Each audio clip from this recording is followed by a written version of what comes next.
Next video grade 6 subject Hindi. Last video में हम लोगों ने पार्ट 8 राजा का हिस्सा इसका हाफ पार्ट कंप्लीट किया था। अब आज आगे का कंप्लीट करेंगे, बट सबसे पहले मैं आपको बता देना चाहती हूँ कि आगे के वीडियो में हमने क्या कंप्लीट किया था।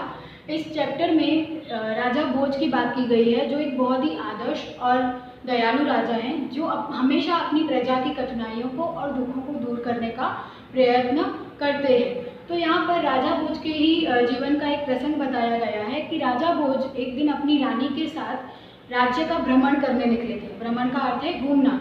वह अपने राज्य में विजिट कर रहे थे, अलग अलग लोगों से, अपनी प्रजा से मिल रहे थे। और वह ऐसा हुआ कि रथ में बैठकर वह राज्य की सीमा से थोड़ा बाहर निकल गए और वहाँ पर उन्होंने एक दृश्य देखा कि किसान अपनी पत्नी से हल खिंचवा रहा है। इट मीन्स खेती करने में जैसे हल में 2 बैलों की ज़रूरत होती है, तो वहाँ पर एक तरफ बैल है और दूसरी तरफ किसान की पत्नी हल खींच रही है और किसान खेती करने में हेल्प कर रहा है। तो ये जब देखा उन्होंने, तो वह किसान के पास आए और उन्होंने किसान से कहा कि ये तुम अत्याचार कर रहे हो। अपनी पत्नी से कभी किसी स्त्री को काम करते हुए देखा है हल में? तो यह तो तुम अत्याचार कर रहे हो। तो किसान ने क्या उत्तर दिया कि मेरे पास एक ही बैल है, मेरा दूसरा बैल मर चुका है और नया बैल खरीदने के लिए मेरे पास पैसे यानी धन नहीं है। तो अब राजा ने उसे क्या सॉल्यूशन दिया कि तुम ऐसा करो, मेरा एक बैल ले लो और अपनी स्त्री से काम मत करवाना। तो किसान ने कहा कि ऐसा करते हैं, अगर मैं तुम्हारे साथ चलूँगा तो उतनी देर तक मुझे अपना काम रोकना पड़ेगा।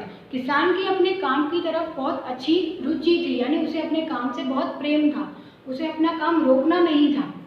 तो किसान ने राजा से कहा कि आप ही जाकर मेरे लिए बैल यहाँ पर ले आइए। तो राजा ने क्या उत्तर दिया, ऐसा करते हैं, तुम अपनी पत्नी को रानी के पास भेज दो, वह वहाँ से बैल लेकर आएगी और तब तक मैं तुम्हारी हल खींचने में मदद करता हूँ। तो किसान इस बात के लिए राजी हो गया, यानी एग्री हो गया। किसान की पत्नी रानी के पास गई और उसने सारी बात रानी को बताई। रानी ने किसान की पत्नी को 2 बैल थे। रानी ने कहा कि आपके पास जो बैल है वो तो बहुत कमज़ोर होगा, यानी निर्बल होगा, तो तुम ऐसा करो, हमारे दोनों ही बैल लेकर जाओ। जब किसान की पत्नी दोनों बैल लेकर आई तो किसान वह देखकर बहुत ही प्रसन्न हो गया, यानी बहुत खुश हो गया। तब राजा ने उसे कहा कि अब आगे चलकर कभी भी तुम्हें कोई दिक्कत हो, कोई परेशानी हो तो मेरे पास चले आना। ऐसा कहकर राजा ने किसान को अपना परिचय दिया। परिचय का मतलब क्या होता है, इंट्रोडक्शन। उन्होंने राजा को, किसान को बताया कि मैं इस राज्य का राजा हूँ। जब किसान को पता चला कि वह राजा है और उसने राजा से काम करवाया है, तो वह बात सुनकर उसे बहुत ही शर्मिंदगी महसूस हुई, यानी वह बहुत लज्जित हो गया कि उसने राजा से काम करवाया है। यहाँ तक हम लोग लास्ट वीडियो में कंप्लीट कर चुके हैं। Now coming to the next. उसने राजा से बार बार क्षमा मांगी। क्षमा का अर्थ क्या होता है, माफ़ी मांगी। उसने राजा से बार बार क्षमा मांगी कि मुझसे गलती हो गई कि मैंने आपसे काम करवाया। राजा प्रसन्न होकर वापस चल दिए। राजा ने देखा था कि किसान अपने काम में कितना लगन से अपना काम कर रहा था और किसान ने जब उनसे माफ़ी मांगी तो राजा भी वहाँ से प्रसन्न होकर चल दिए। उस बार उस किसान के खेत में बहुत अच्छी फसल हुई। जब थोड़े समय के बाद फसल उगने लगी और फसल कम्प्लीटली ग्रो हो चुकी थी, तब उस बार उस किसान के खेत में बहुत अच्छी फसल हुई थी। जो क्रॉपिंग हुई थी वो बहुत ही अच्छी हुई थी। उसके आश्चर्य का ठिकाना न रहा। आश्चर्य का ठिकाना न रहना मतलब बहुत ही ज़्यादा प्रसन्न हो जाना। उसे बहुत ही आश्चर्यचकित लगा, उसे बहुत सरप्राइजिंग लगा जब उसने क्या देखा। उसने देखा कि खेत के जितने हिस्से में, हिस्से का अर्थ क्या होता है, भाग, हम लोग शब्दार्थ में लिख सकते हैं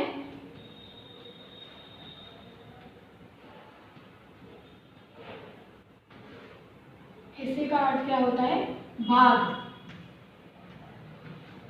किसान ने कौन सी बात नोटिस की थी, जब उसने देखा कि खेत के जितने हिस्से को राजा भोज ने जोता था उसमें मोती उगे थे।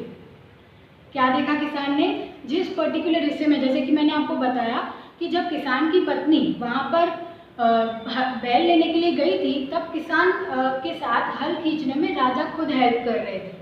वो इतने दयालु थे कि उनको किसान का काम रोकना नहीं था और इसलिए उन्होंने किसान की हेल्प की हल खींचने में। तो जितने से पार्ट में राजा ने खेती की थी, राजा ने हल खींचा था, उतने से पार्ट में मोती उगे थे। बाकी के हिस्से में उम्दा किस्म के गेहूं उगे थे। उम्दा किस्म मतलब हम बोल सकते हैं उत्तम प्रकार, अच्छे किस्म के। जैसे हम वर्ड मीनिंग में लिख सकते हैं यहाँ पर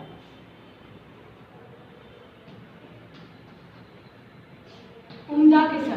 तो यहाँ पर हम लोग क्या लिख सकते हैं वर्ड मीनिंग में, उत्तम प्रकार, यानी काफी अच्छी क्वालिटी की गेहूं। गेहूं का क्या होता है? वीट। काफी अच्छी क्वालिटी की वीट उगे थे। किसान बहुत प्रसन्न हुआ। किसान ने सारे मोती इकट्ठे किए और राजा भोज के पास जा पहुंचा। किसान ने क्या किया, उसके खेत में जितने भी मोती उगे थे वो सारे उसने इकट्ठे किए और फिर वह राजा भोज के पास गया। उसने सारे मोती राजा भोज के चरणों में रख दिए और राजा को सारा किस्सा कह सुनाया। किस्सा का अर्थ क्या होता है? उसने सारी बात राजा को बताई कि जितने हिस्से में आपने खेती की थी, वो राजा से कह रहा है कि जितने हिस्से में आपने खेती की थी वहाँ पर मोती उगे हैं। फिर नीचे राजा ने कहा, ये मोती तुम्हारे खेत में उगे हैं, इन पर तुम्हारा हक है, इन्हें तुम ही अपने अधिकार में रखो। देखो, राजा बहुत ही दयालु थे और आदर्श थे। तो राजा ने किसान को क्या उत्तर दिया कि ये मोती तो तुम्हारे खेत में उगे हैं, तो इन पर सिर्फ तुम्हारा ही अधिकार है, तो यह मोती तुम अपने पास ही रख दो। लेकिन किसान ने क्या उत्तर दिया उसके बाद? नहीं महाराज, यह आपके परिश्रम का प्रताप है। परिश्रम का मतलब क्या होता है? मेहनत।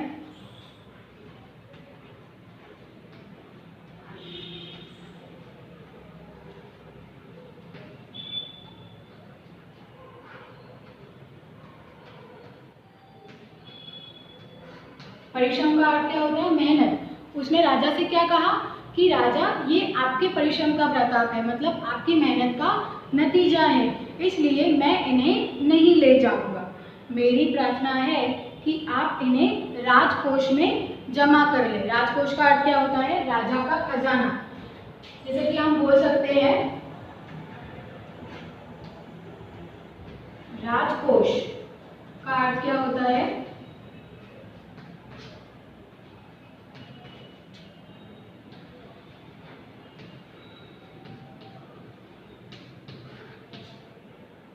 राजा का खजाना।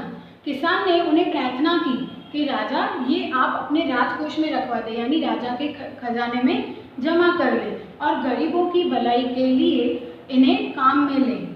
किसान ने ऐसी प्रार्थना की। देखो, किसान भी यहाँ पर बहुत ईमानदार है, वो ऑनेस्ट है।